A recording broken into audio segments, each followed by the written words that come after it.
అన్ని జన్మల కన్నా మనుష్య జన్మ చాలా చాలా గొప్పది. అటువంటి మనుష్య జన్మ సార్థక్యం చేసుకోవడం అవసరం. పెద్దలు మనకి స్వాతంత్ర్యం తీసుకొచ్చారు. వారు మనకి స్వాతంత్ర్యం తీసుకురావడం ఒక ఎత్తు, మనం ఆ స్వాతంత్ర్యాన్ని నిలబెట్టుకుని అభివృద్ధిలోకి రావడం ఒక ఎత్తు. పెద్దలు బోలెడంత ఐశ్వర్యాన్ని సంపాదించి మనకి ఇవ్వచ్చు, కానీ వారు సంపాదించిన ఐశ్వర్యాన్ని నిలబెట్టుకోవడం, వృద్ధిలోకి తెచ్చుకోవడం మనం చెయ్యవలసిన కర్తవ్యం. అట్లాగే భగవంతుడు అనుగ్రహించి మనకి ఇంత గొప్ప శరీరాన్ని ఇచ్చాడు, మనుష్య జన్మలు ఇచ్చాడు. ఈ మనుష్య జన్మలో మనం ప్రయత్నపూర్వకంగా సంపాదించుకోవలసిన విలువలేమి, ఏమి తప్పకుండా మనం పొంది ఉండాలి అన్న దాని గురించి గౌతమ ధర్మ సూత్రాల్లో గౌతమ మహర్షి మాట్లాడతారు. మహర్షులు దార్శనికులు. వారు మనకి ఏ విషయాన్నైనా నిస్వార్థంగా మన యొక్క అభ్యున్నతిని కోరి చెప్పగలిగిన మహాత్ముడు. అటువంటి గౌతమ మహర్షి ధర్మసూత్రాల్లో 8 విషయములు చెప్పాడు. చెప్పి ఈ 8 గుణములను మనిషి పొందాలి. పొందితే అటువంటి మనుష్య జన్మ పరిపూర్ణమైనటువంటి మనుష్య జన్మ అవుతుంది అని చెప్పాడు. దానిలో మాట్లాడుతూ దయా సర్వభూతేషు, శాంతి, అనసూయ, శౌచం,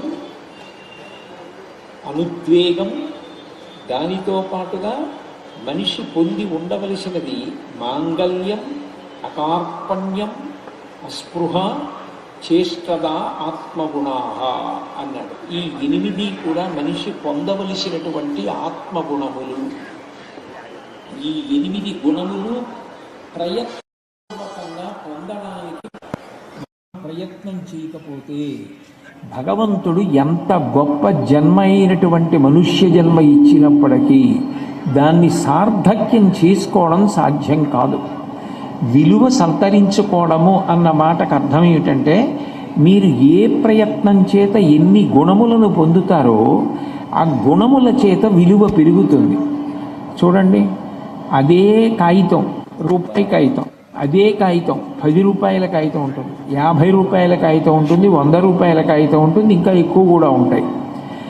విలువ మారినట్లే ఎన్ని గుణములను జీవితంలో బాగా తెలుసుకుని ఉన్నాడు అన్నదాన్ని బట్టి, ఎన్ని గుణములను అనుష్ఠిస్తూ ఉంటాడు అన్నదాన్ని బట్టి మనిషి యొక్క జీవితం విలువ పెరుగుతుంది. తద్వారా భగవంతుడి యొక్క అనుగ్రహానికి పాత్రుడవుతాడు. అందులో అన్నిటికన్నా మొట్టమొదట తెలుసుకోవలసిన గుణం ఏది అంటే దయా సర్వభూతేషు, సమస్త భూతముల యందు దయ కలిగి ఉండవలసినటువంటి అవసరం, అటువంటి లక్షణం ఒక్క మనుష్యులకు మాత్రమే ఉంటుంది. మిగిలిన ప్రాణులకు ఈ దయ అన్న మాట అన్వయం కాదు. ఒక పెద్ద పులి ఉందనుకోండి, మీరు పెద్ద పులి దగ్గరికి వెళ్ళి దయ గురించి బోధ చేస్తానంటే కుదరదు. స్వభావరీత్యా అది క్రౌర్యంతో ఉంటుంది. దాని ఆజన్మాంతరం ఆ లక్షణంతో ప్రవర్తిస్తుంది తప్ప అకస్మాత్తుగా దానికి దయ ఏర్పడడం, కరుణతో ప్రవర్తించడం, ఒక్కొక్కసారైనా కనీసం దయతో ఉండడం, ఇటువంటి మాటలు పులికి అన్వయం కావు. కానీ మనిషి అట్లా కాదు.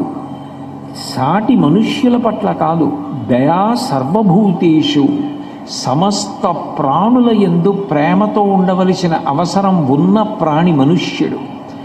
ఎందుచేతనంటే మీరు చూడండి, సృష్టిలో ఏ ప్రాణి కూడా ఇతర ప్రాణిని ఆహారం కోసం తప్ప ఇతరమైన అవసరం కోసం వాడుకోదు. ఒక మాంసాహారి ఉందనుకోండి, ఒక పెద్ద పులి ఉంటే ఒక లేడిని దేనికి చంపుతుంది అంటే కేవలం దాని మాంసం తిని తన జీవితాన్ని నిలబెట్టుకోవడం కోసం చంపుతుంది. అంతేకాని లేడి చర్మాన్ని ఒలుచుకొని చలివేసినప్పుడు తాను కట్టుకోవడానికో కప్పుకోవడానికో పులి చంపదు. ఏ ప్రాణి కూడా ఇతర ప్రాణిలో ఉన్న గొప్ప విభూతి ఏదుందో తెలుసుకొని తన కొరకు అని వాడుకోదు. కానీ మనిషి మాత్రం ఈ సృష్టిలో ఉన్న సమస్త ప్రాణులలో ఉన్న గొప్ప విభూతి ఏదుందో అది చూసి తన కొరకు వాడుకుంటాడు. అది మనిషికి ఉన్న లక్షణం. ఒక గుర్రం ఉందనుకోండి, దాని డెక్కలు చీలి ఉండవు, కాబట్టి గుర్రం పర్వతాలు కూడా ఎక్కుతుంది.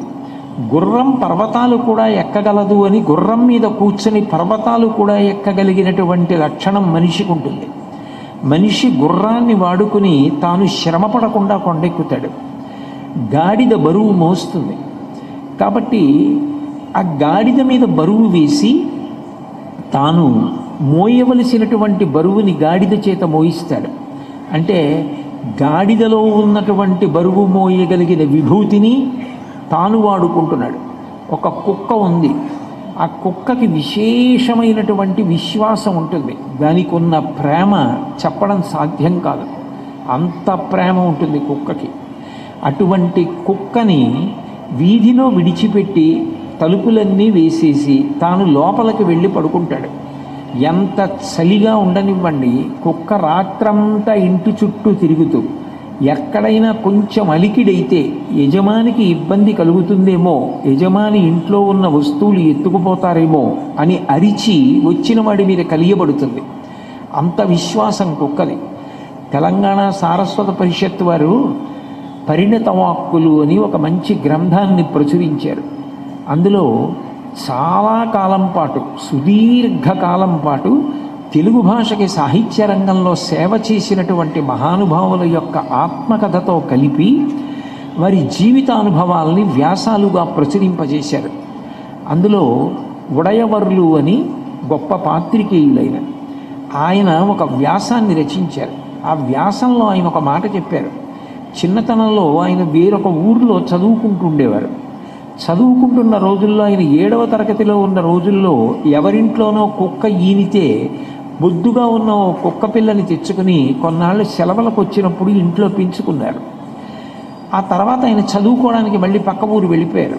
కానీ ఉడయవర్లు గారి తాతగారు ఆ కుక్క ఇంట్లో తిరగడానికి అలవాటు పడిపోయిందని ఆ కుక్కని పెంచి పెద్ద చేశారు. ఆ కుక్క ఎప్పుడు ఆయనతోనే ఉండేది, ఆయనతోనే తిరుగుతూ ఉండేది. కొంతకాలం అయిపోయిన తర్వాత ఆ తాతగారు శరీరత్యాగం చేశారు, ఆయన మరణించారు. ఈ ఉడయవర్లు గారు కూడా చదువుకుంటున్న ఆయన తాతగారు మరణించారని పై ఊరు నుంచి వచ్చారు. ఆ తాతగారి శరీరాన్ని తీసుకెళ్ళి శ్మశానంలో దహనం చేశారు. ఈ కుక్క కూడా ఆయనతో పాటుగానే వెళ్ళి ఆయన్ని దహిస్తూ ఉంటే ఏడుస్తూ నిలబడింది. 11 రోజుల పాటు అంత్యేష్టి సంస్కారం చేయడానికి ఇంట్లో ఉన్న వాళ్ళందరూ శ్మశానానికి వెళ్ళేవారు. ఈ కుక్క కూడా ప్రతిరోజు అక్కడికి వెళ్ళేది. 11వ రోజు ఆయన అస్థికలు తీసేసిన తర్వాత ఆ మిగిలిపోయినటువంటి బూదిలో అది ఏడుస్తూ దొల్లుతూ అక్కడే పడి ప్రాణం వదిలిపెట్టేసింది. అంటే ఆ తాతగారి పట్ల అంత మక్కువ పెంచుకుంది. ఒక కుక్కకి అంత అభిమానం ఉంటుంది. ఆ విశ్వాసాన్ని వాడుకుని మనిషి తాను లోపల తలుపులు వేసుకొని నిద్రపోతూ ఉంటాడు. కుక్క యొక్క సేవ ద్వారా తన ఆస్తిని రక్షించుకుంటాడు, తాను భద్రంగా ఉంటాడు. ఇట్లా సృష్టిలో ఎన్ని ప్రాణులున్నాయో అన్నిటిలో ఉన్నటువంటి గొప్ప గొప్ప విభూతులన్నింటినీ మనిషి తీసుకుంటాడు. కోయిల పాట పాడిందనుకోండి, అది పంచమస్వరం చేసి సంగీతం నేర్చుకుంటాడు. నెమలి నాట్యం చేసిందనుకోండి, దాంట్లోంచి నృత్యాన్ని అభ్యాసం చేస్తాడు. జంతువుల యొక్క చర్మంతో మృదంగాదులు తయారు చేసి వాయిస్తాడు. ఆవు పాలు గొప్పవి, అవి తీసుకెళ్ళి శివలింగానికి అభిషేకం చేసి తాను ఇక్కడ పైలోకాల్లో సౌఖ్యం పొందుతాడు. మారేడు చెట్టు కదలదు, మారేడు దళాలు తాను కోసుకుని శివార్చన చేసి తరిస్తాడు. సృష్టిలో ఎన్ని ప్రాణులున్నాయో అన్ని ప్రాణుల యొక్క విభూతిని మనిషి వాడుకుంటాడు. అలా వాడుకుంటున్న మనిషికి ఉండవలసిన లక్షణం ఒకటి ఉంది, దయా సర్వభూతేషు. అన్ని ప్రాణుల పట్ల దయ ఉండాలి. దయ అంటే ప్రేమ. ప్రేమ ఉండి తీరాలి అని నేను అన్నాను అనుకోండి, అట్లా దయని పుట్టమంటే పుట్టదు. నిర్బంధంగా ప్రేమించడం ఎవరికీ సాధ్యం కాదు. ప్రేమ అన్నది మనసులో పుట్టాలి తప్ప మీరు వీరిని ప్రేమించి తీరండి అంటే పక్కవారిని ఎలా ప్రేమిస్తారు? ప్రేమించడానికి ఒక కారణం ఉండాలి. శాస్త్రం దాని గురించి మాట్లాడింది. ఎందుకు అన్ని ప్రాణులను ప్రేమించగలగాలి అంటే ఆత్మవత్ సర్వభూతేషు. ప్రహ్లాదోపాఖ్యానంలో, ఆ భాగవతంలో ప్రహ్లాదుడి యొక్క గుణములను చెప్తూ అంటారు, తన యందు సర్వభూతముల యందు ఒక భంగి సమహితత్వంబున వరగువాడు. నాలో ఏ జీవుడున్నాడో అదే జీవుడు అందరిలోనూ ఉన్నాడు. ఆకలి వేస్తే నాకెంత బాధ కలుగుతుందో అవతల వారికి కూడా అంతే బాధ కలుగుతుంది. కాబట్టి ఇందులో ఉన్న ప్రాణానికి అందులో ఉన్న ప్రాణానికి, ఇందులో ఉన్న జీవుడికి అందులో ఉన్న జీవుడికి భేదం లేదు. కాబట్టి అవతల ఉన్నటువంటి జీవుడి బాధ చూసి తాను తట్టుకోలేని స్థితిని పొందాడనుకోండి, అది ప్రేమ, అది దయ. ఆ దయ అన్ని గుణముల కన్నా చాలా చాలా గొప్ప గుణం. అసలు మనిషికి ఉండి తీరవలసిన గుణం ఏదైనా ఉంటే ఆ దయ. ఆ దయ కలిగిన వ్యక్తి ఎవరుంటాడో ఆయన భగవంతుడికి అత్యంత ప్రీతిపాత్రమవుతాడు. పూజ ఎంత చేశాడు, ఎంత గొప్పగా చదువుకున్నాడు అన్నదానికన్నా భగవంతుడు ప్రధానంగా చూసేది ఏది అంటే, నేను వీడిని మనుష్యుడిగా పుట్టించాను, వీడికొక్కడికే తెలుసు అన్ని భూతముల యందు ఉన్నటువంటి జీవుడు ఒక్కలాగే బాధపడతాడని, అందరి సంతోషం ఒక్కలాగే ఉంటుందని. కాబట్టి ఇతర ప్రాణిని బాధ పెట్టే ముందు అయ్యో దాని బాధ నా బాధలా ఉంటుంది అని తెలుసుకోగలిగిన వాడెవరున్నాడో వాడు దయగలిగినవాడు. మహాభారతంలో తిక్కన గారు ధర్మరాజు గారికి అనేక ధర్మాలు చెప్పాడు. చెప్పి చిట్ట చివర అన్నాడు, ఇన్ని ధర్మాలు నువ్వు గుర్తు పెట్టుకున్నా పెట్టుకోలేకపోయినా ఒక్క విషయం చెప్తాను ధర్మరాజా, ఇది బాగా జ్ఞాపకం పెట్టుకో. ఇది నువ్వు జ్ఞాపకం పెట్టుకుంటే మిగిలినవన్నీ జ్ఞాపకం పెట్టుకున్నట్టే అన్నాడు. ఏది అని అడిగారు ధర్మరాజు. ఒరులేవేవి అనర్చిన నరవర అప్రియముని మనంబునకగు తానురులకునది చెయ్యకునికి పరాయణము పరమధర్మ పదములకెల్లన్. నువ్వు ఏదైనా పని చేసేటప్పుడు ఒక్కసారి ఆలోచించు, ఈ పని నేను ఇతరుల పట్ల చేస్తే నాకు సంతోషంగా ఉంది కాబట్టి చేసేస్తున్నాను, కానీ నన్ను వాళ్ళు అలా అంటే, నన్ను వాళ్ళు ఏదైనా మాట అంటే, నన్ను వాళ్ళు ఏదైనా చేస్తే, నన్ను కొడితే, నన్ను తిడితే నాకెంత బాధ కలుగుతుందో, నేను ఇతరులను నిందించినా, ఇతరుల మనసు బాధ పెట్టినా వారి మనసు కూడా అంత బాధపడుతుంది అని ఏది చేస్తున్నా నిన్ను అవతల వారిలో చూసుకొని, ఇది నీకు బాధ కలుగుతుంది అనుకున్న పని నువ్వు చెయ్యకుండా ఉండడమే ధర్మములలోకెల్లా గొప్ప ధర్మం. ఇంకా అంతకన్నా దయ చూపించడానికి, ప్రేమతో ఉండడానికి మార్గం ఉండదు. ఇది ఇతరులు నా పట్ల చేస్తే నాకు బాధ, కాబట్టి నేను కూడా ఇతరులకు ఇటువంటిది చెయ్యను అని నిగ్రహించుకోగలగడం గొప్ప. అందుకే తప్పులు ఎంచడం చాలా తేలిక.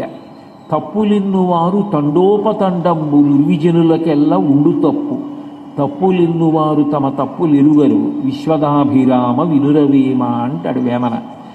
ఇతరుల తప్పులు పట్టమంటే ఎన్ని తప్పులైనా పడతారు, కానీ ఇతరుల తప్పు పట్టే ముందు తమ ఎందు ఎన్ని తప్పులున్నాయో పరిశీలనం చేసుకోవడం అలవాటైతే, ఓ మనం తొందరపడి తప్పు పట్టకూడదు.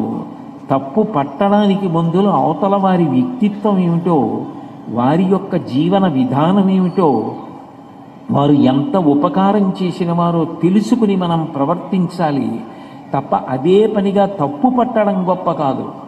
అవతల వారిని మన్నించడం, గౌరవించడం, ప్రేమించడం గొప్ప. నిజంగా ప్రేమించినది హృదయమైతే నీకు తప్పు కనపడితే, అయ్యా ఇది ఎందుకు చేశారండి అని నువ్వు అడగగలగడం గొప్ప, బాధించడం గొప్ప కాదు. అది మనిషి సంతరించుకోవాలి జీవితంలో. అది రానప్పుడు ఎంత గొప్పవాడైనా ఆ దయాగుణం అలవడకపోతే దేవతలు సంతోషించరు. మీరు అందుకే మన పురాణ వాంగ్మయాన్ని పరిశీలించండి. కొన్ని ఘట్టాలు చాలా చిన్న చిన్న ఘట్టాలు ఉంటాయి, కానీ అవి అద్భుతమైనటువంటి ఘట్టాలు. భాగవతంలో నవమ స్కంధంలో రంతిదేవోపాఖ్యానం అని ఒక ఉపాఖ్యానం ఉంది.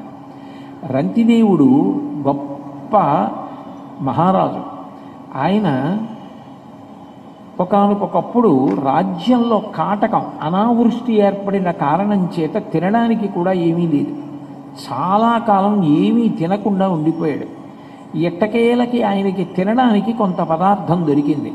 ఆయన తినబోతున్నాడు. అంత ఆకలితో ఉండగా తినబోతుంటే ఎవరో వచ్చి అడిగితే కోపం వస్తుంది. కానీ రంతిదేవుడు ఆకలితో ఉన్నాను, నేను చనిపోయేటట్టున్నాను, నాకు పెట్టు అని దీనంగా వచ్చి అడిగిన వ్యక్తికి పెట్టకుండా ఉండలేక తాను తినవలసిన పదార్థం పెట్టేశాడు.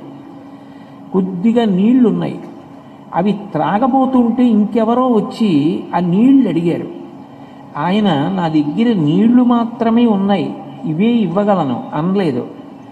నేను ఏది ఇవ్వలేనో దానికి బాధపడుతున్నానని ముందు దాని గురించి మాట్లాడాడు. అన్నము లేదు, కొన్ని మధురాంబువులున్నవి త్రావుమన్నా రావన్నా, ఎల్ల శరీరధారులకు ఆపద కలిగిన వారి ఆపదల్ గ్రన్నన మాన్పి, వారికి ఉపకారము చేయుట కంటే నాకు మేలున్నదే, నాకు దిక్కు పురుషోత్తముడొక్కడి సొమ్ము పుల్కసా అంటాడు. అసలు ఏదైనా ఒక ప్రాణి కష్టంలో ఉన్నప్పుడు ఆదుకోగలగడం అన్నదానికన్నా అదృష్టమే ఉంటుంది. నేను నీకు ఇవాళ అన్నం పెట్టలేకపోతున్నాను, నా దగ్గర నీళ్లు మాత్రమే ఉన్నాయి, లేనిదేదో చెప్పి బాధపడ్డాడు. అన్నము లేదు, కొన్ని మధురాంబువులున్నవి త్రావుమన్నా, నా దగ్గర అన్నం లేదు, కొన్ని నీళ్లు మాత్రం ఉన్నాయి, ఇదిగో ఈ నీళ్లు తాగని చెప్పి ఆ నీళ్లు ఇచ్చేశాడు. విశేషం ఏమిటంటే ఆయన యొక్క దయాగుణాన్ని చూసి దేవతలందరూ కూడా ప్రత్యక్షమయ్యారు. ప్రత్యక్షమై ఇది మనిషికి ఉండవలసిన లక్షణం, ఇంత గొప్ప దయను పొందేవే, ఈ దయని చూసి మేమందరం కూడా చాలా ఆశ్చర్యపోయి నీకు పరీక్ష పెట్టాం, నువ్వు నెగ్గావు అని రంతిదేవుణ్ణి పొగిడారు. అంటే మనిషికి ప్రధానంగా ఉండవలసిన లక్షణం ఏదైనా ఉంటే నిజానికి ఆ దయ. మనకి సనాతన ధర్మంలో మీరు చూడండి, అసలు భగవంతుని యొక్క మొట్టమొదటి లక్షణమేమి అని అడిగారు అనుకోండి, దయ. అందుకే మీరు చూడండి, ఏ రూపంలో భగవంతుడు ఉండనివ్వండి, ఆ రూపం యొక్క విశేషం చెప్పినప్పుడు ఏది చెప్తారు అంటే ఆయన యొక్క దయను చెప్తారు.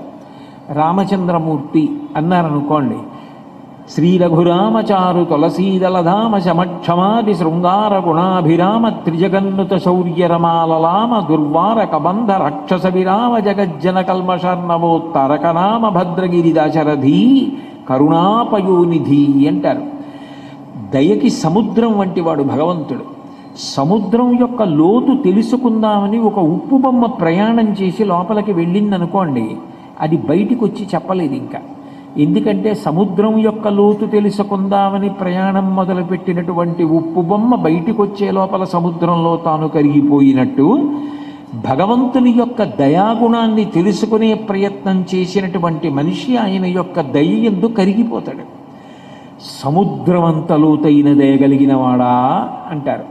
పరమశివుడి గురించి మాట్లాడుతూ శంకరాచార్యులు వారి శివానంద లహరిలో కారుణ్యామృత వర్షిణం ఘన విపద్గ్రీష్మచ్చిదాకర్మటం విద్యాసస్య ఫలోదయాయ సుమన సంసేవ్యమిచ్ఛాకృతిం నృత్యం భక్తమయూరమద్రనిలయం చెంచజ్జటామండలం శంభో వాంఛతి నీలకంధర సదా త్వం మే మనశ్చాతక అన్నారు.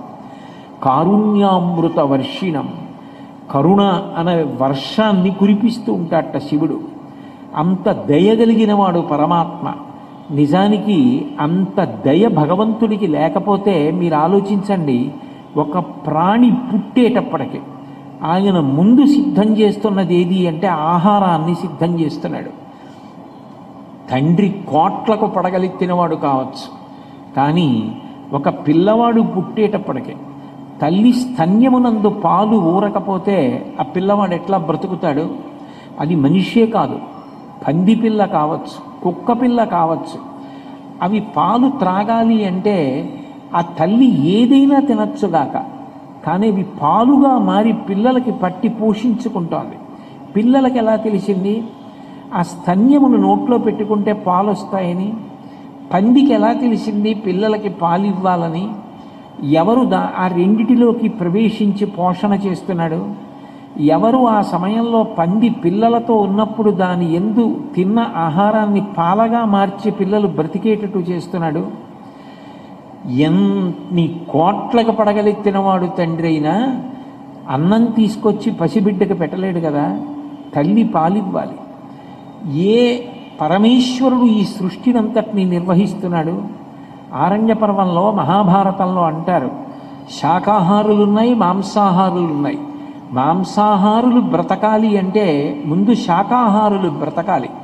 కుందేళ్ళు, లేళ్ళు, జింకలు ఇటువంటివన్నీ కూడా అరణ్యంలో గడ్డిని, తీగల్ని, కాయలు, పళ్ళు ఇలాంటివి తిన్నాయనుకోండి, తిన్న తర్వాత దానివల్ల అవి కడుపు నింపుకుని పెరిగి పెద్దవైతే పులి, సింహం లాంటివి శాకాహారుల్ని చంపి మాంసం తిని అవి వృద్ధిలోకి వస్తాయి.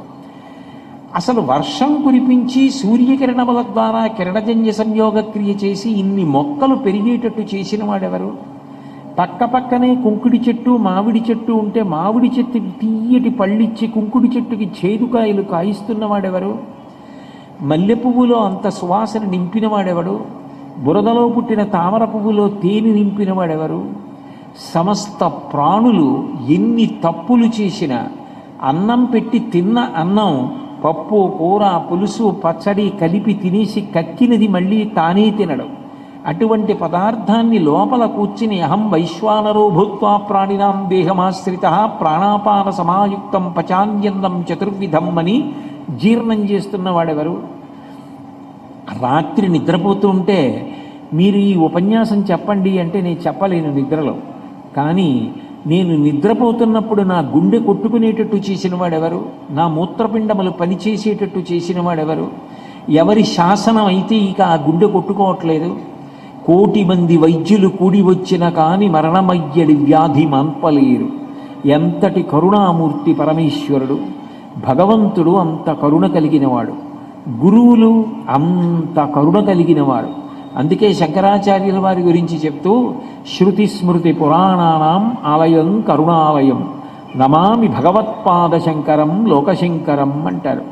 గురువుకున్నంత దయ లోకంలో ఎవరికి ఉంటుంది? ఆవు ఎక్కడెక్కడో తిరుగుతుంది. పుట్ట మీద పెరిగినటువంటి పచ్చిగడ్డి కూడా ఎంతో జాగ్రత్తగా ఉడుపుగా గబగబ తినేసి వచ్చి పడుకుని మళ్ళీ మెడలోకి తద్వారా నోటిలోకి తెచ్చుకుని తిరిగి నవిలి బాగా నెమరవేసి పాలు తయారు చేస్తుంది.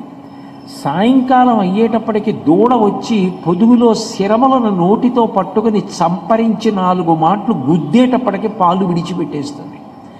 అంత కష్టపడి తయారు చేసినటువంటి పాలని ఆవు దూడ వచ్చి పొదుగులో 4 మాటలు గుద్దితే వదిలిపెట్టేస్తోంది. మేఘం ఎక్కడో ఉప్పు సముద్రంలో ఉన్న నీటిని తాగి తీయటి నీటిగా మార్చి నిరాధారమైన ఆకాశంలో ప్రయాణించి వచ్చి వర్షం కురిపిస్తోంది. అటువంటి మేఘం ఏ కృతజ్ఞత కోరుకుంటోంది? ఇవన్నీ కూడా అపారమైనటువంటి దయను ఎలా చూపిస్తున్నాయో గురువు కూడా అంతే. తాను కష్టపడి అధ్యయనం చేసినటువంటి విషయాన్ని శిష్యుడు చెప్పమని ప్రార్థించి పాదములు పట్టుకునేటప్పటికీ నిరపేక్షగా దాన్నంతటినీ కూడా ప్రబోధం చేస్తున్నాడు. గురువు కారుణ్యమూర్తి. ఇది తెలుసుకోగలిగిన లక్షణం ఉన్నవాడెవరు?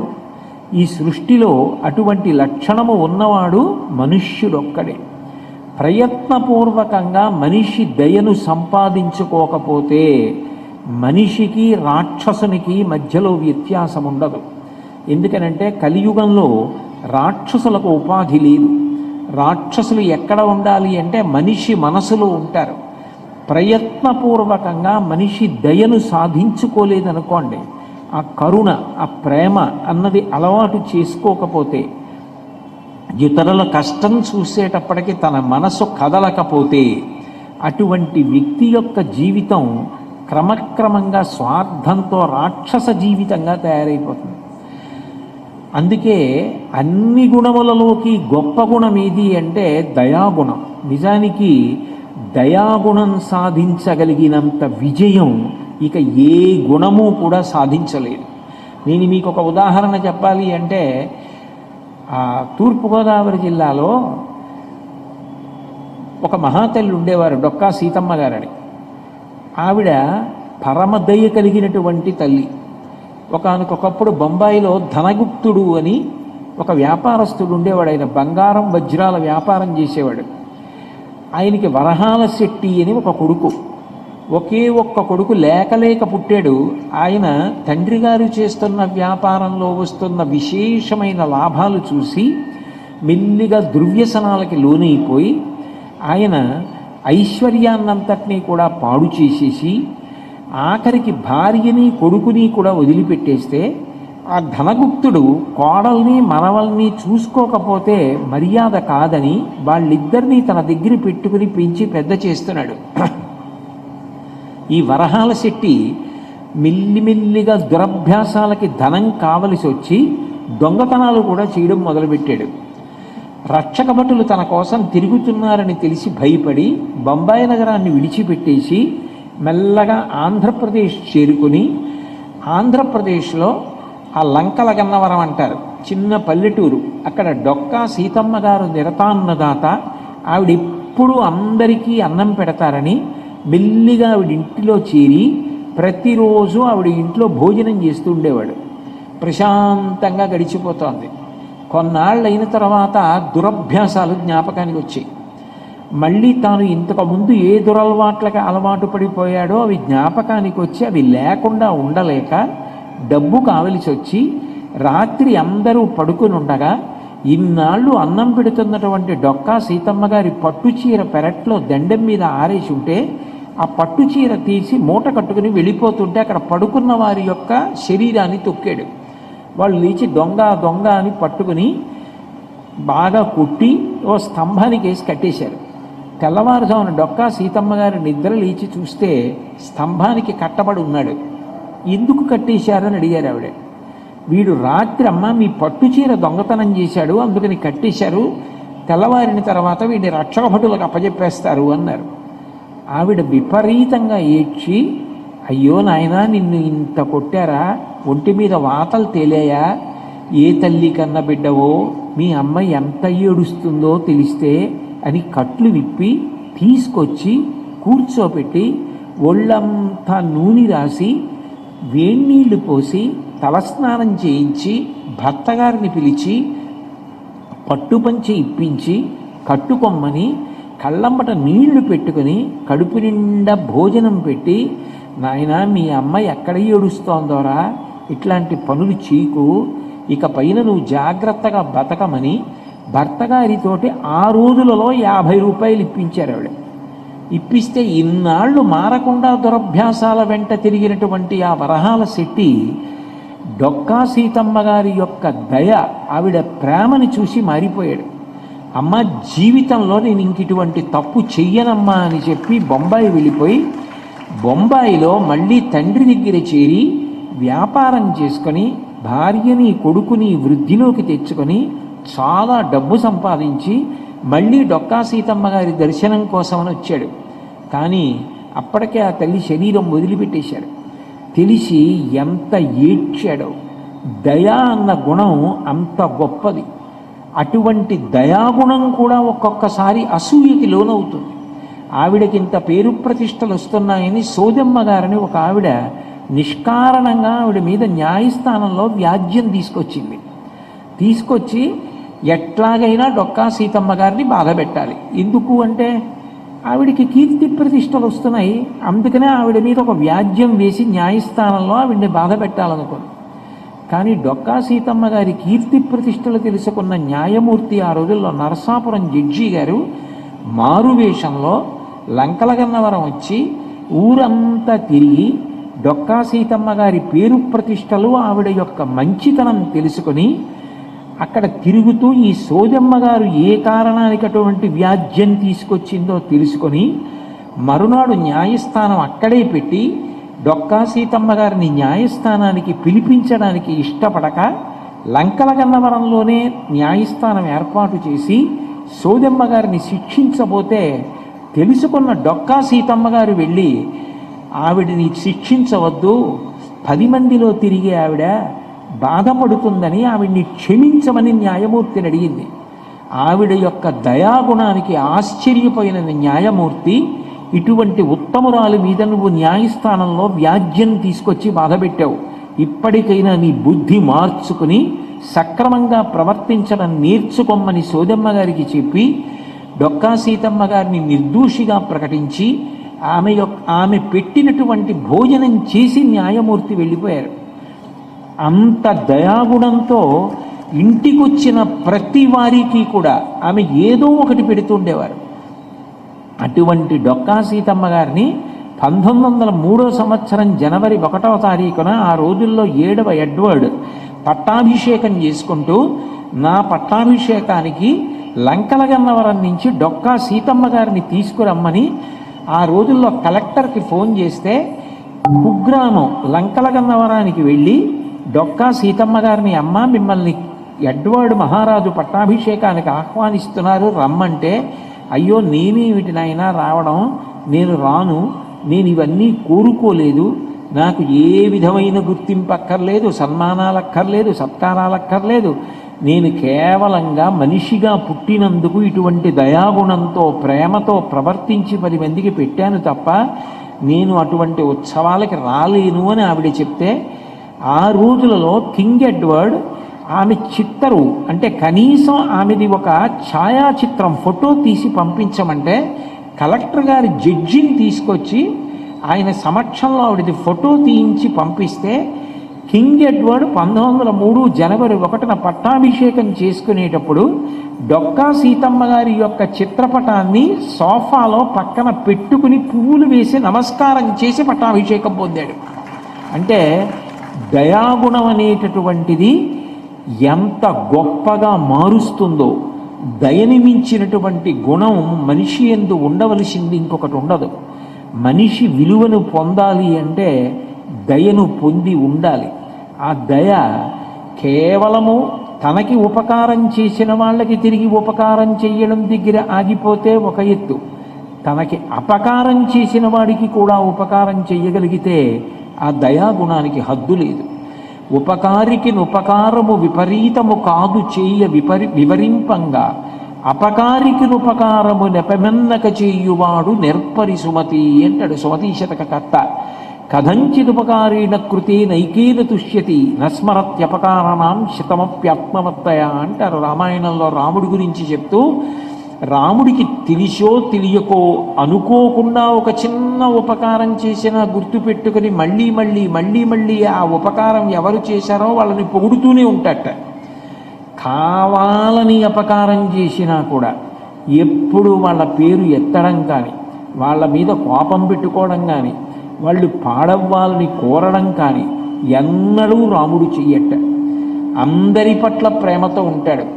వారు కూడా దోషం తెలుసుకుని నాకు మిత్రులు కావాలి, మేమందరం కలిసి చెయ్యి పట్టుకుని ప్రస్థానం చెయ్యాలి తప్ప నేను ఎవ్వరు పాడవ్వాలని కోరుకోనని చేసిన దోషాలు కూడా మరిచిపోయే లక్షణం ఉన్నవాడు రామచంద్రమూర్తి. దయ అన్న గుణం అంత గొప్ప గుణం. అందుకే మనిషి జీవితంలో తప్పకుండా పొంది తీరవలసినటువంటి గుణంగా చెప్పబడేది ఏది అంటే దయాగుణమే. భాగవతంలో ఒక మాట అంటారు, కారే రాజులు రాజ్యముల్ గెలువరే గర్వోన్నతిం పొందరే వారీరి సిరి మూట కట్టుకొని పోవంజాలిరే భూమిపై పేరైనన్ కలదే శిబి ప్రముఖులున్ ప్రీతిన్ యశక్కాములై ఈరే కోర్కెలు వారలం తలపరే ఈ కాలమున్ భార్గవ అంటారు. ఆ దయతో అవతలవాడి కష్టం చూసి చిలించిపోయిన మనసుతో ఉపకారం చేద్దామనుకున్నవాడున్నాడే, ఆయన కీర్తి ఈ భూమి మీద ఎంత కాలం ఉంటుందో అంతకాలం ఆయనకి స్వర్గలోకవాసమిస్తారు. ఈ దయ అన్న లక్షణం మిగిలిన ఏ ప్రాణి యందు ఉండదు, కానీ ఒక్క మనిషికి మాత్రం అంత గొప్ప దయ ఉండాలి. అందుకే శంకరాచార్యుల వారు మనకందరికీ భగవంతుణ్ణి ఉద్దేశించి ఏది ప్రార్థన చెయ్యాలో తెలియదని మనందరి పనుపన ఆయనే ప్రార్థన చేసి, ఈ ప్రార్థన మీరందరూ ప్రతిరోజు భగవంతుడి ముందు చెప్పండి అన్నారు. అందులో ఆయన చెప్పిన మొట్టమొదటిది అవినయమపనయ విష్ణోహో దమయ మనయ శమయ విషయ మృగతృష్ణాం. ఈ గుణములు నాకు ఇస్తూ నాకున్నటువంటి అహంకారాన్ని తీసేసి నాకు శమము దమము అన్న లక్షణాలనిచ్చి నాకు భూతదయాం విస్తారయ తారయ, నాకు విశేషమైనటువంటి భూతదయ, మనిషిగా పుట్టినందుకు అన్ని ప్రాణుల పట్ల నాకు దయ ఉండేటట్టుగా అనుగ్రహించు అన్నారు. శంకరాచార్యుల వారు చాలా చిన్నతనంలో, ఇంకా అప్పటికి సన్యాసం కూడా తీసుకోలేదు, అప్పటికి కేవలంగా ఇంకా విద్యార్థి దశలో ఉన్నారు, బ్రహ్మచారి. కాబట్టి గురువుగారి ఆజ్ఞ మేరకు 4 ఇళ్ల దగ్గరికి వెళ్ళి భిక్ష తీసుకుని వచ్చి గురువుగారి యొక్క భార్య గారికి ఇవ్వాలి, గురుపత్నికి. ఆమె వండింది తినాలి. అందుకని ఆయన ఆ కేరళలో ఉన్నటువంటి అగ్రహారంలో భిక్షాటన కొరకు వెళ్ళారు. ఒక ఇంటి ముందు నిలబడ్డారు. నిలబడితే ఆ ఇంట్లో ఉన్నటువంటి ఆ బ్రాహ్మణుని భార్య వచ్చిన బ్రహ్మచారిని చూసి, ఆయన తేజస్సు చూసి విశేషంగా బాధపడిపోయింది. ఎందుకని? గృహస్థు యొక్క ధర్మం బ్రహ్మచారి కానీ సన్యాసి కానీ వస్తే తప్పకుండా భిక్ష పెట్టాలి. కానీ అంతటి తేజోమూర్తి బాలశంకరులు ఇంటి ముందుకొచ్చి భవతి భిక్షాందేహి అంటే పెట్టడానికి ఆ తల్లి దగ్గర ఏమీ లేదు. అయ్యో, ఇంత దుర్భర దారిద్ర్యంతో ఉన్నాను, పెట్టడానికి కూడా నా దగ్గర ఏమీ లేదని ఆవిడ ఎంతో బాధపడిపోతూ లోపలికి వెడితే ఒకే ఒక ఎండిపోయిన ఉసిరికాయ ఉంది. ఆ ఉసిరికాయ ఎందుకు దాచుకుంది అంటే, ఏకాదశి నాడు ఉపవాసం చేస్తే ద్వాదశి నాడు సాధ్యమైనంత తొందరగా ఉపవాసం పూర్తి చేసేయాలి, ఏదో ఒకటి తినాలి. ద్వాదశి నాడు తినాలి అంటే తినడానికి ఇంట్లో ఏమీ ఉండవు. ఆయన ఎక్కడికో వెళ్ళి గింజలు ఏరుకుని తీసుకొని రావాలి. అందుకని సమయానికి అన్నం ఉంటుందో ఉండదోనని భోజనానికి ప్రత్యామ్నాయం ఉసిరికాయ తింటే సరిపోతుంది. అందుకని ఉసిరికాయ ఒకటి ఎండిపోయింది ఇంట్లో పెట్టుకుని ఉన్నారు. ఆ ఒక్క ఎండిపోయిన ఉసిరికాయ తీసుకొచ్చి శంకరాచార్యుల వారి యొక్క జోలిలో పడేసింది ఆవిడ. శంకరాచార్యుల వారు అప్పటికి బాలశంకరులు, చాలా చిన్నవారు. ఆయన మనసు కదిలిపోయింది. ఆయన వెంటనే లక్ష్మీదేవిని ప్రార్థన చేశారు. అమ్మా, ఇంత బాధతో ఉంది, ఈవిడ్ని అనుగ్రహించమ్మా. అదే కనకధారా స్తోత్రం. ద్రవిణాంబుధార అని శంకరాచార్యులు వారు అన్నారు. ద్రవిణము అంటే బంగారం, దాన్ని కనకధార అని మార్చారు. వందే వందారు వందారమిందిరానంద కందలం అమందానంద సందోహ బంధురం సింధురాననం అంగం హరీహ పులకభూషణమాశ్రయంతి భృంగాంగనైవ ముకుళాభరణం తమాలం అంగీకృతాకిల విభూతిరపాంగలీలా మంగళ్యదాస్తు మమ మంగళ దేవతాయాః అంటూ ఆయన కనకధారాస్తవం చేస్తే లక్ష్మీదేవి ప్రత్యక్షమైంది. ఆవిడంది, శంకర, నేను ఆమెకి ఏదైనా ఇవ్వాలి అంటే చిన్న పుణ్యమైనా గతంలో చేసినది ఉంటే దాన్ని అడ్డు పెట్టి ఎంతైనా ఇస్తాను. నన్ను అడగగలిగిన వారెవరు? ఇంత పుణ్యం ఒకరికి పెట్టినది ఏదైనా ఉంటే దాన్ని అడ్డు పెట్టి ఇద్దును. అసలు గత జన్మలో ఈవిడ ఏ ప్రాణికి ఏదీ పెట్టలేదు. ఏదీ పెట్టకుండా అన్నీ తన కొరకే దాచుకుంది. ఇంత కఠిన హృదయంతో ఎవరికీ పెట్టకుండా దాచుకున్న దానికి ఏ పుణ్యం అడ్డు పెట్టి నన్ను ఇమ్మంటావు? ఏ పుణ్యం ఉందా ఆవిడికి? ఎట్లా ఇవ్వను అని అడిగింది. అడిగితే శంకరాచార్యులు వారు ఆ కనకధారాస్తవంలోనే ఒక శ్లోకం చేశారు. దద్యా దయానుపవనో ద్రవిణాంబుదారా. అమ్మా, ఆమెకి నువ్వు తప్పకుండా ఇవ్వాలి. ఎందుకు ఇవ్వాలో తెలుసా? దద్యా దయానుపవనో ద్రవిణాంబుధారా. ఆమె ఏమీ లేని కటిక దరిద్రంతో ఉంది. విహంగ శిశవిషణ్ణే దుష్కర్మ ఘర్మమపనీయ చిరాయ దూరం నారాయణ ప్రణయినీ నయనాంబువాహ. లోకంలో అమ్మ, ఎవరైనా పెద్దవాళ్ళు ఆకలిగా ఉంది, అన్నం లేదు, కడుపులో ప్రేగులు తిరిగిపోతున్నాయి, కడుపు నిప్పెట్టేస్తోంది అంటే అంత తొందరగా ప్రతిస్పందించకపోవచ్చు. కానీ ఒక వ్యక్తి ఏదో వివాహంలో కార్యక్రమానికి వెడుతూ 100 రూపాయలు నూతన వధూవరులకు బహూకరిద్దామని పట్టుకుని వెడుతున్నాడు. అకస్మాత్తుగా పక్కన రహదారి పక్కన కూర్చున్నటువంటి ఒక తల్లి ఒడిలో ఉన్న పిల్ల లేచి, అమ్మ, ఏదైనా తిని 3 రోజులైంది, ఆకలేస్తోంది అంటే కుండలో నీళ్లు తాగమంటున్నావు. ఇక కుండలో నీళ్లు తాగితే కడుపులో తిప్పి వాంతి అవుతోందమ్మా, నోట మాట కూడా రావట్లేదు, ఏమైనా పెట్టమ్మా అని అమ్మని అడుగుతుంటే, ఏం పెట్టమంటావే, నేను తిని 1 వారం రోజులైంది, నీకేం పెట్టమంటావని తల్లి ఏడుస్తుంటే, తల్లి ఏడుపు చూసైనా కదలలేడేమో కానీ ఆ పిల్ల 3 రోజులై తిని నేను ఏమీ తినక కడుపులో తిప్పేస్తోంది అంటే మనసు కదిలిపోకుండా ఎవడైనా ఉండగలడా? పెళ్లికి వెళ్ళి ఇవ్వవలసిన 100 రూపాయలు ఇవ్వకపోతే వచ్చిన నష్టం లేదని వెంటనే వెళ్ళి ఏదో ఒక పదార్థం తీసుకొచ్చి తల్లికిచ్చి ముందు పిల్లకి పెట్టి నువ్వు తినవమ్మా అంటాడు. అమ్మ మేము మనుష్యులం, మేమే ఎక్కడైనా కొద్దిగా పిల్లలు బాధపడుతుంటే చూడలేము, ముందు వాడికి పెట్టండి, ఆకలిస్తుంది వాడు ఏడుస్తున్నాడు అంటాం. అంతేగాని ఏడుస్తాయట్రా ఆకలిస్తోందని పిల్లాన్ని కొడతామా? వాడికి ఏం తెలుసు? ఆకలిస్తోంది ఏడుస్తున్నాడు ముందు వాడికి పెట్టేసేయండి ఏదో ఒకటి అంటాం. దద్యా దయాను పవనో ద్రవిణాంబుధార. అమ్మ నువ్వు నీ దయ అనేటటువంటి గొప్ప గుణంతో అంబుధార వర్షాన్ని కురిపించమ్మా, కనక వర్షాన్ని కురిపించు. ఆమె ఎవరు? విహంగ శిశం విషణ్ణి. పక్షికి ఆకలి ఎక్కువ, పక్షి పిల్లకి మరీ ఎక్కువ. పక్షి పిల్ల ఆకలితో ఏడుస్తుంటే చూస్తూ ఉండగలవమ్మా? గత జన్మలో ఏమీ చేయలేదని ఊరుకుంటావా? అట్లా ఎట్లా ఉండగలవమ్మా? మనుష్యులం మేమే ఉండలేం. నీ యొక్క కన్ను కడగంటి చూపుతో ఆమె చేసినటువంటి దుష్కర్మని తొలగకొట్టి ఆమెకి ఐశ్వర్యాన్ని కటాక్షించు అని అడిగారు. శంకర, భవిష్యత్తులో దరిద్రంతో బాధపడుతున్న వారు నన్ను ఉద్దేశించి ప్రార్థన చేయడానికి నువ్వు తప్ప ఇటువంటి రచన చెయ్యగలిగిన వాళ్ళు లేరు.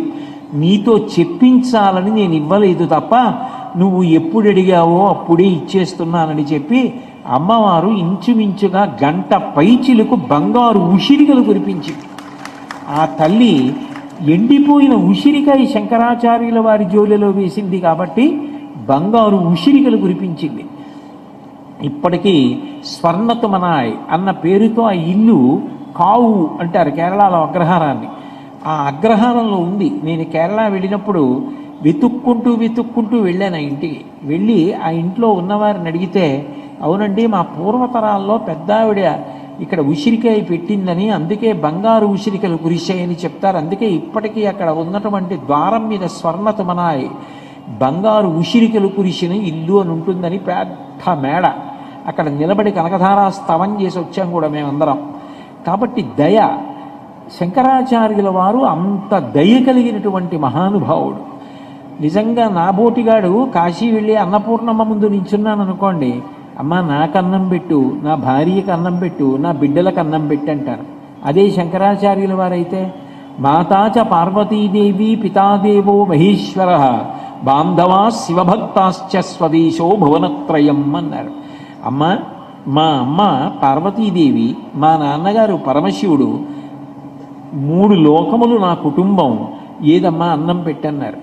నేను ఇప్పుడు సిద్దిపేట వచ్చాననుకోండి, నాతో పాటు నా భార్య, మా అబ్బాయి, నా బంధువు వచ్చామనుకోండి, నలుగురికి అన్నం పెడతారు తప్ప ప్రవచనం చేసేది మీరు ఒక్కరే కదండి, మీకే పెడతాం, మిగిలిన 3కి అన్నం పెట్టాం అని మీరు అనరు. మీరు పరమ ప్రేమ కలిగిన వారు, సంస్కారవంతులు. ఉదాహరణకి చెప్తున్నాను. అలా అంటారా ఎవరైనా? అలా అనరు. అట్లాగే శంకరాచార్యుల వారు, అమ్మ 3 లోకాలు నా బంధువులు, నా కుటుంబం, మేము వచ్చాం అన్నం పెట్టు అంటే అమ్మవారు పెడితే శంకరాచార్యుల వారికి ఒక్కరికే పెడతానంటుందా? 3 లోకాలకి పెట్టాలి. అంటే ఎంత ప్రేమతో ఎంత దయతో అడిగారో చూడండి శంకరులు. అది విశాల హృదయం అంటే. తన కోసం తాను బ్రతకడం మిగిలిన ప్రాణులకు అన్వయం. అందరి కోసం బ్రతకడం మనిషికి మాత్రమే అన్వయం. అందుకే ఎవరు అట్లా త్యాగం చేయగలిగారో, ఎవరు అట్లా ప్రేమించగలిగారో, ఎవరు అట్లా దయతో జీవించగలిగారో వారి జీవితం అదృష్టవంతమైన జీవితం. ఆ దయ పుట్టమంటే పుట్టేది కాదు. ఒక కడుపున పుట్టిన అన్నదమ్ములైన భార్య భర్త కలిసి ఒకే ఇంట్లో 50 సంవత్సరాలు వైవాహిక జీవితం చేసిన భర్త గారికి ఉన్న దయ భార్యకు ఉండాలని లేదు, భార్యకున్న దయ భర్తకు ఉండాలని లేదు. ఎవరి సంస్కారం వారిదే, ఎవరి చదువు వారిదే, ఎవరి సాధన వారిదే, ఎవరి మనసు మెత్తపడ్డం వారిదే తప్ప ఇద్దరికీ దయ ఒక్కలా ఉండాలని ఎక్కడా లేదు. దయగలిగిన హృదయం కన్నా పరమ పవిత్రమైనటువంటి దేవాలయం ఈ భూమి మీద కూడా ఉండదు. దయ కలిగిన మనిషి అంత గొప్పవాడు. అటువంటి దయ కలిగిన వ్యక్తి శరీరాన్ని విడిచిపెడితే ఆయన ఏ పూజ చేశాడు అని భగవంతుడు చూడడు, అంత ఆదరిస్తాడు. వైశాఖ శుక్ల నవమి నాడు మధ్యాహ్నం 12 గంటల వేళ డొక్కా సీతమ్మ గారు శరీరం వదిలేశారు. ఆ రోజుల్లో అమలాపురం పక్కన ఇందుపల్లి అగ్రహారంలో కొంతమంది పండితులు కూర్చుని మాట్లాడుకుంటుంటే పశ్చిమ దిక్కు నుంచి తూర్పు దిక్కు వైపుగా ఒక పెద్ద జ్యోతి వెళ్ళిపోతోంది. ఆ రోజులలో రేడియోలు టీవీలు లేవు.